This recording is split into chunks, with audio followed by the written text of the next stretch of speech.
And since Guam lost its only direct flight from Russia, Bart Jackson from the Guam Hotel and Restaurant Association says, although we expect to see less Russian visitors in the coming months, he's highly confident that it will pick up in the long run. PNC's Rizal Romanes spoke with him this morning about the future of Russian tourism in our island. Lately in the shop, we haven't seen many Russian tourists, just basically Asians. How about on the street? Have you seen any lately? Not really. In the past couple of months, I haven't seen many at all.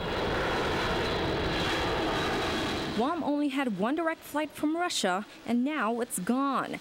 Bart Jackson from the Guam Hotel and Restaurant Association says he's optimistic about Russian tourism for the island in the long run. But in the coming months, he says to expect to see less Russian tourists in Tumon and around the island. Jackson says it is just a temporary glitch and that he's confident that the Guam Visitors Bureau will find a way to get that direct flight back.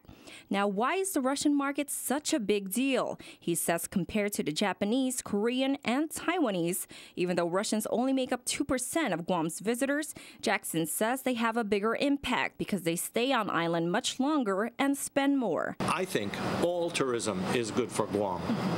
But it takes a while to see the impact of some of our source markets that only stay in hotels and only do optional tours. It's difficult to see how the impact spreads throughout the island. But with the Russians, they rent a car, they drive everywhere. They're in every village.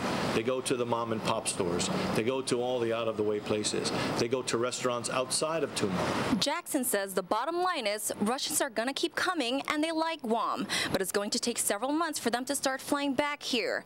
When asked how many Russian visitors the island can expect if we do get that direct flight back, he says 40,000 sounds reasonable.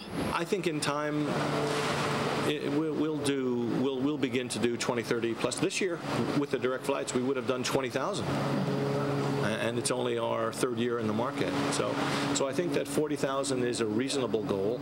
Rizal Romanes, PNC News.